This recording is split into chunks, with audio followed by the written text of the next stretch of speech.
এই হলো পুটলি বুড়ি ও তার নাতনি। এবার থেকে তোমরা এদের নানান রকম মজাদার গল্প শুনবে।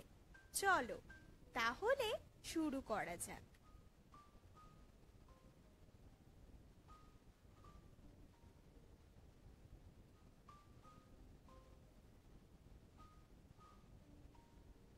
একি ঠাম্মা, ঘুরতে ঘুরতে আমরা কোথায় চলে এলাম? তুমি তো বলেছিলে আমাকে রঙিন ঘর নিয়ে আসবে, কিন্তু এটা কোথায়? নাতনি, দেখে তো রঙিন ঘরই মনে হচ্ছে, কিন্তু এ রাতে সমস্ত রং গেল কোথায়? চারিদিক সব ফ্যাকাশে। হ্যাঁ ঠাম্মা, তাই তো। দেখো, প্রজাপতিগুলোর রঙও সাদা। চল তো নাতনি, গিয়ে দেখি। পুটলি বুড়ি ও তার নাতনি হাঁটতে লাগলো। চারিদিক পশু পাখি গাছপালা, এমনকি মানুষজনের মনের রঙও ফ্যাকাশে। কি ব্যাপার বল তো নাতনি, সবাই এত দুঃখী কেন রে? দেখ কেমন মন মরা হয়ে আছে। কিছুই তো বুঝতে পারছি না ঠাম্মা। ওই দেখো ঠাম্মা, একজন এদিক পানেই আসছে, ওকে জিজ্ঞাসা করো না। ঠিক বলেছিস নাতনি। ও মেয়ে, শুনছো?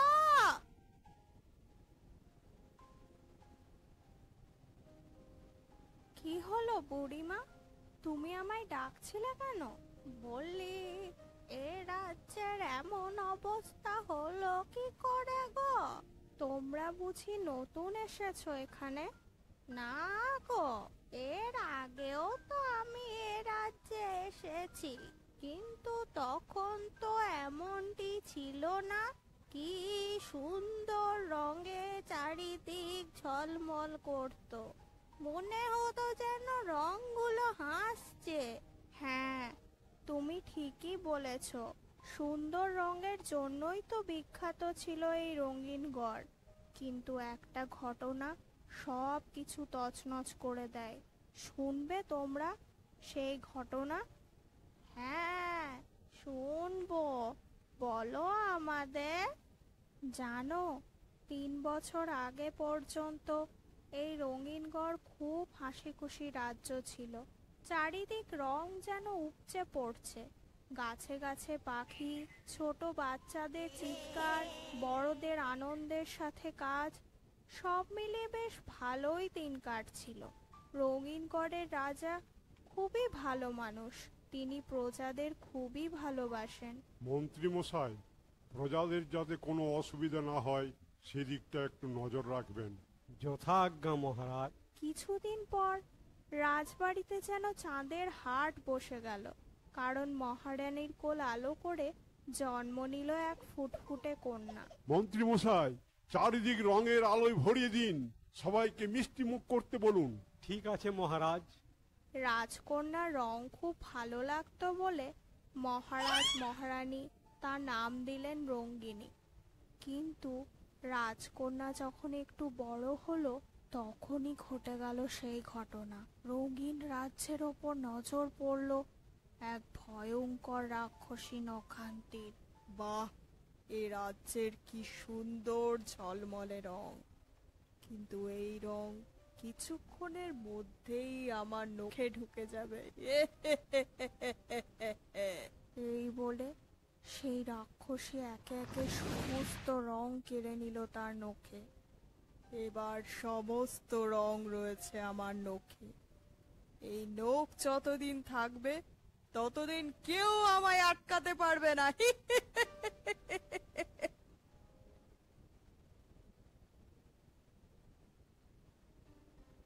চারিদিক রংহীন দেখে ছোট্ট রাজকন্যা সেই যে মনমরা হয়ে পড়ল। এখনো সে চুপচাপ, তার মুখে কোনো হাসি নেই, আর সেই কারণে রাজ্যবাসীর মুখেও কোনো হাসি নেই। তাহলে এসব ঠিক করার কি কোনো পথ নেই? হ্যাঁ, আছে। শুনেছি রাক্ষসী নখান্তির সমস্ত শক্তি ও তার রক্ষা কবচ ওই নখের মধ্যে। কোনোভাবে সেই নখ শুভ মায়া শক্তির দ্বারা কাটতে পারলেই সমস্ত কিছু ঠিক হয়ে যাবে ও সেই রাক্ষসী মারা যাবে। এবার আমি যাই, অনেক দেরি হয়ে গিয়েছে। তোমরাও এবার তাড়াতাড়ি চলে যাও, না হলে ওই রাক্ষসী তোমার নাতনিরও রং নিয়ে নেবে। এই বলে মহিলাটি চলে গেল। ঠাম্মা, তাহলে এখন কি করবে? কিছু তো একটা করতেই হবে নাতনি, যে করেই হোক ওই নখান্তি রাক্ষসীকে জব্দ করে এই রাজ্যকে তার রং ফিরিয়ে দিতেই হবে। চল তো নাতনি, একবার রাজবাড়িতে গিয়ে দেখি তো রাজকন্যা এখন কি করছে। এই বলে পুটলি বুড়ি ও তার নাতনি রওনা দিল রাজবাড়ির উদ্দেশ্যে। ওদিকে রাজবাড়ির উদ্যানে চুপচাপ বসেছিল রাজকন্যা। ওই দেখো ঠাম্মা, মনে হচ্ছে রাজকন্যাই বসে রয়েছে। চলো যাই। এই নাও রাজকন্যা। না, আমি এটা নেব না। আমাকে রঙিন পুতুল দাও। এ কি, তোমরা কারা? এখানে কি কারণে এসেছো?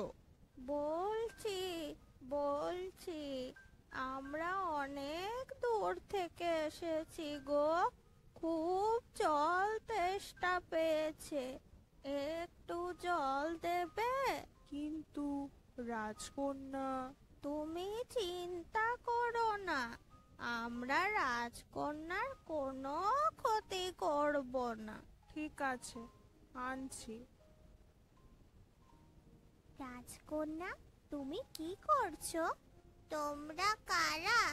তোমরা বুঝি আমার জন্য রং এনেছো? তোমার খুব রং ভালো লাগে রাজকন্যা। হ্যাঁ, আমার রং খুব ভালো লাগে। তোমরা আমায় রং এনে দেবে? ঠিক আছে, আমরা কথা দিচ্ছি, তোমার জন্য আমরা অনেক রং এনে দেব। এবার আমরা আসি, কেমন?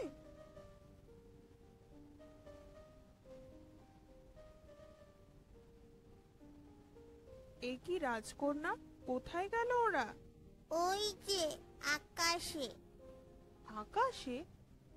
যাকগে, চলো এবার ভেতরে চলো, রানীমা তোমায় ডাকছেন। ওদিকে সেই আকাশের ওপরেই ভাসছিল পুটলি বুড়ি ও তার নাতনি। আচ্ছা ঠাম্মা, রাজকন্যাকে তো বললাম যে রং ফিরিয়ে দেব, কিন্তু রাক্ষসীর নখ আমরা কাটবো কিভাবে? চল, গেলেই দেখতে পাবি। এই বলে তারা রাক্ষসীর আস্তানায় গিয়ে উপস্থিত হলো। রাক্ষসী তখন তার নখে হাত বোলাচ্ছিল। ঠাম্মা, এই তাহলে রাক্ষসী নখান্তি? নাতনি, এবার দেখ আমার জাদু পুটলির কামাল। আই তো আমার নীল নরুন, খোল তো তোর চোখ, ধারালো দাঁতে কাটতো ওই রাক্ষসীর নখ। সঙ্গে সঙ্গে পুটলি বুড়ির পুটলি থেকে একটা নীল রঙের নরুন বেরিয়ে এসে রাক্ষসীর হাতের নখগুলো কুচ কুচ করে কাটতে লাগলো। আহ! যা এখান থেকে, যা! আহ! আমি যা সহ্য করতে পারছি না। তোরা এসব করলি? ও, আমাকে মেরে রঙিন করে রং ফিরিয়ে আনতে চাইছিস? কিন্তু তোরা ভুল ভাবছিস। আমাকে মারলেও রঙিন গড়ের রং তোরা ফেরত আনতে পারবি না, কারণ যতক্ষণ না রাজকন্যা হাসবে কোনো রঙই ফিরবে না। কোথায় পালাচ্ছিস তোরা? দাঁড়া, দাঁড়া বলছি।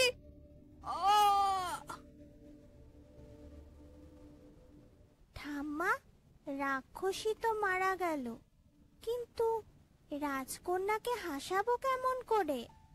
চল, তার উপায়ও আছে। পুটলি বুড়ি ও তার নাতনি উপস্থিত হলো রাজবাড়িতে। মহারাজ মহারানীর কাছ থেকে রাজকন্যার মন ঠিক করে দেওয়ার অনুমতি নিয়ে তারা গেল উদ্যানে। কই তোমরা রং এনেছো? এবার কি করবে ঠাম্মা? আমাদের কাছে তো কোনো রঙই নেই। দাঁড়া, এসো তো আমার সাত পরি। পুটলি বুড়ির একথা বলাতেই তার পুটলি থেকে রামধনুর 7টা রং হয়ে বেরোলো 7 পরি।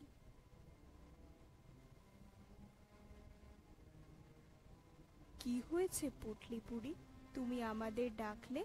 তোমাদের সাহায্য লাগবে 7 পরি। রাজকন্যার মুখে আজ যে হাসি ফোটাতেই হবে। ও, এই ব্যাপার? ঠিক আছে, তুমি কোনো চিন্তা করো না, রাজকন্যার মুখে আমরা হাসি ফোটাবো। চলো পরীরা। এই বলে 7 পরি 7টা প্রজাপতিতে পরিণত হয়ে রাজকন্যার মুখে, হাতে, নাকে, পায়ে বসলো ও তাদের পাখনার রং রাজকন্যাকে লাগিয়ে দিল। অমনি রাজকন্যা খিলখিলিয়ে হেসে উঠল। কত সুন্দর রং। সঙ্গে সঙ্গে চারিদিক রঙে ভরে উঠল। এইভাবেই পুটলি বুড়ি ও তার নাতনি রাজকন্যার মনে রঙের হাসি এনে দিয়ে তাদের নিজের জায়গায় ফিরে গেল।